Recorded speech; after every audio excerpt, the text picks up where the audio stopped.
ایک حدیث میرا دل کرتا ہے آپ کو یاد ہو جائے، مستدرک للحاکم میں حدیث ہے۔ حضرت انس بن مالک رضی اللہ تعالیٰ عنہ فرماتے ہیں ایک بھائی حضور کی بارگاہ میں بیٹھا رہتا تھا، نکما نہیں تھا، شارحین حدیث کہتے ہیں کہ کسی مجبوری سے وہ کام نہیں کر پاتا تھا، یا کرتا تھا تو کام آگے نہیں چل پاتا تھا، ذہنی صلاحیت ہی شاید زیادہ نہیں تھی۔ یہ حدیث مشکات میں بھی موجود ہے، مستدرک للحاکم میں بھی موجود ہے۔ حضرت انس بن مالک رضی اللہ تعالیٰ عنہ فرماتے ہیں وہ حضور کی بارگاہ ناز میں بیٹھا رہتا تھا، اس کے بھائی نے آ کے شکایت کی، یا رسول اللہ صلی اللہ تعالیٰ علیہ وسلم، یہ کوئی کام ہی نہیں کرتا، کوئی محنت نہیں کرتا، کوئی جدوجہد نہیں کرتا، آگے نہیں بڑھتا، مجھے اس کی ضروریات کی کفالت کرنی پڑتی ہے، مجھے جدوجہد کرنی پڑتی ہے، مجھے اس کے معاملات کا خیال رکھنا پڑتا ہے، آپ اسے سمجھائیں۔ تو حضور نے بہت سارے لوگوں کو سمجھایا جو کام نہیں کرتے تھے۔ ہمیں سیاستہ میں وہ حدیث بھی ملتی ہے جس بندے کو نبی پاک صلی اللہ علیہ وسلم نے کہا تھا کہ تیرے پاس جو بھی گھر میں ہے لا، تو وہ پیالہ اور کمبل لائے تھے، حضور نے بیچ کے کہا تھا جا کلاڑا خرید کے لا اور لکڑیاں کاٹ کے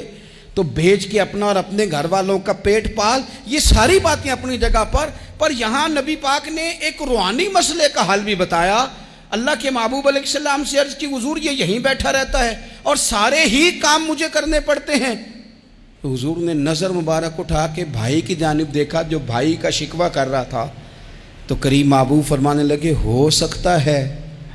یہ جملے میرے محبوب کے، ان کو کہیں لکھنا، ان کی مٹھاس دیکھو، ان کا حسن دیکھو، اور بھائیوں کی محبت کے بیچ جو رسول پاک پیوند لگا رہے ہیں اور جوڑ رہے ہیں، اور جس انداز میں بھائی کو بھائی سے ملا رہے ہیں، اس لہجے کے حسن کی مٹھاس کو بھی ذرا چکھ کے دیکھو۔ حضور فرمانے لگے ہو سکتا ہے رب تمہیں جو رزق دے رہا ہے وہ اسی بھائی کی وجہ سے دے رہا ہے۔ بھائی پائیاں دے ویری ہوندے تے بھائی ہی پائیاں دیاں باواں، او بھائی ہو سکتا ہے اس کی وجہ سے تجھے مل رہا ہو، اس کی وجہ سے۔ وہ دروازے نہ بند کریں جن دروازوں کی برکت سے روزی آتی ہے، کبھی بھی وہ کام نہ کریں جن کاموں کی اگر آپ کو کل تک برکت تھی، کل تک کام ٹھیک چل رہا تھا، کل تک نظام بہتر تھا، اور آج آپ کو محسوس ہوتا ہے کہ کہیں کمزوری آ گئی ہے، کہیں حالات اس طرح کے نہیں رہے، تو پھر آپ غور کریں کہیں ایسا تو نہیں کسی غریب کا آپ کے گھر سے رزق جاتا تھا اور آپ نے بند کر دیا،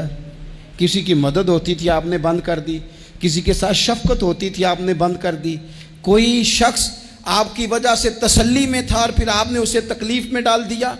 اللہ کے محبوب نے فرمایا تمہارے کمزوروں کی وجہ سے تمہیں رزق دیا جاتا ہے، تمہارے ضعیفوں کی وجہ سے تمہیں رزق دیا جاتا ہے۔ تم نے تو ایک بندہ یہ کہہ کے نکال دیا کہ جا تیری تنخواہ میں نہیں دے سکتا، لیکن کیا پتا کہ اس کی تنخواہ کی وجہ سے ہی باقی سارا کچھ بھی آتا ہو،